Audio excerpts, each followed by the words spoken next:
3.3 is nonlinear regression. So when analyzing two variable statistics, many of them do not actually have like linear relationships. Instead, they can be like a square law relationship, an exponential relationship, or like a logarithmic relationship. And that's what we're going to take a look at in this section. So nonlinear regression is an analytic technique for finding a curve of best fit. So remember, like every single line is straight, so we can have a line of best fit. We can also have a curve of best fit for such relationships as these, and which can then be used to model the relationship between two variables. Okay, so first, coefficient of determination. The coefficient of determination can be applied to any type of regression or curve. And what this is R squared. So we've seen R squared, and it's the variation in X explained by the variation in Y over the total variation. Okay, this is the equation right here. Y bar is just like the average value of Y. We know that.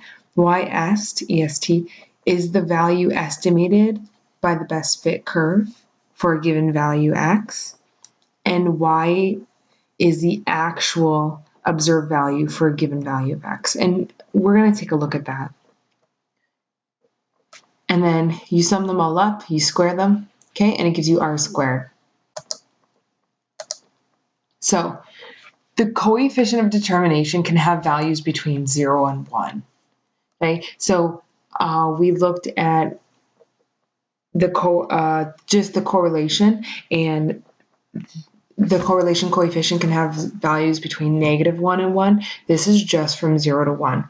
So if it's a perfect curve, R squared is going to equal 1. Okay, and this is what this means is the variation in X accounts for all of the variations in Y. Okay, so the YEST and the Y will be identical for each value of X. So going up here, because the YEST minus Y bar, Y minus Y bar, they would have to be exactly the same in order to then equal 1, right? And then if the curve is a poor fit, then R squared then approaches 0. So I didn't write equals 0 because 0.05 is also a pretty poor fit. So as R squared approaches 0, it's getting more and more and more poor. Okay, and this is where the variation in X will account for little of the variation in Y. So take a look over here. So this is an example of exponential regression. And what this does is it produces an equation in the form y equals abx. And we learned this form at least in grade 11. Okay, and it is touched on again in functions if you choose to take functions. Or y equals ae to the kx. We're not going to get too into depth in this, but E is a constant. It's similar to pi, where pi is 3.14. E, it's the same, it's an irrational number, 2.71828. That's just approximate. Okay, and if you can see, this is Y bar right here, and what they do on this graph is they put a dotted line, horizontal line for Y bar, so they mark it off. And then the total deviation is, well, they're counting anything above is unexplained deviation, and then anything below the curve of best fit to the Y bar, so like the average, is the explained deviation. So if you take a look here, this is x comma y, this is the actual point, and then because this is the curve of best fit, this one would be x comma y estimate. So this would be the estimate, but it's like the actual point is above the estimate, so this just is like an unexplained deviation.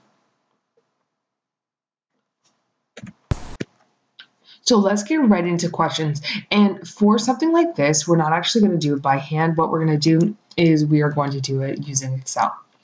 So Here's example 1. A laboratory technician monitors the growth of a bacterial culture by scanning it every hour and then estimating the number of bacteria. So the initial population is unknown. So we don't actually know 0, but we know these data points. Okay, so create a scatter plot and classify the linear correlation. So first we're going to do this. We're going to do linear. Okay, I'm going to show you how easy it is. We're just going to copy this. We're going to open up Excel and we're going to paste it. Okay, pretty easy so far. Let's make everything, what were these originally, 11? Let's make everything at 11. Okay, so let's highlight these, insert. We're going to do that one, quick layout. We're going to do all of it. I love this because it just does all of it for us. So this is bacteria, okay? And along the x-axis, we're going to have time in hours, okay? And then we're going to have population of the bacteria, of course. Okay, so going back to our PowerPoint, create a scatter plot and classify. So let's go ahead and classify. So if we look at this, take the r squared, we're going to go r equals, and then we're going to put square root 0.8591, and we get 0.92. So this is a strong positive linear correlation, and we've seen that before. And we also have the line of best fit there, so that's good. Okay, let's go to B. Determine the correlation coefficient, which we just did, and the line of best fit. Do you think that this line is a satisfactory model? Why or why not? So let's actually take a deeper look into this graph.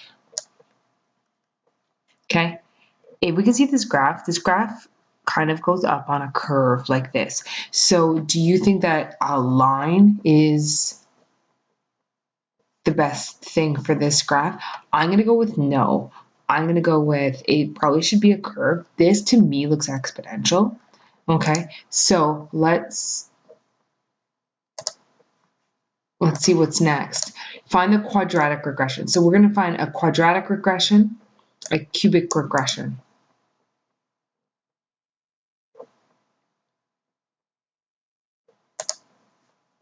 Okay, so I'm actually going to leave all of these on my page. So copy. Oh no, so I don't need to copy. Let's go insert another scatter plot, which is totally fine. You can insert as many scatter plots as you want. I'm going to do another scatter plot. I'm going to bring it down here. Okay, and instead of doing the line of best fit, what I'm going to do is I'm going to add chart element. So of course I'm going to add the horizontal and vertical axis, and I'll fill those in. But also we're going to add a trend line. So we are going to add, so we already did linear. Let's add the exponential. And you know what? I'm going to change this to quick layout, because what this is going to do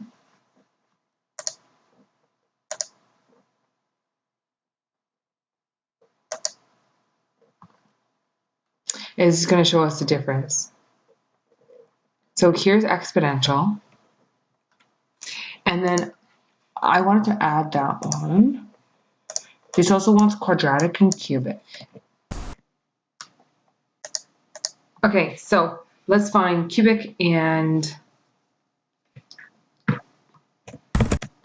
quadratic, and we'll see which one suits this the best. So it took me a second to find this. So when we click on Trendline, we want more Trendline options, which is fine. It pops up here. Okay, I finally found this. So let's go polynomial. So for quadratic, let's go order 2.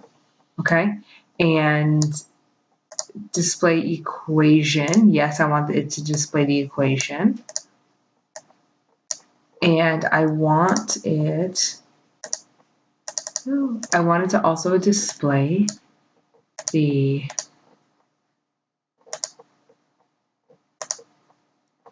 correlation coefficient. So I'm just going to look for that, and we'll continue in our next video.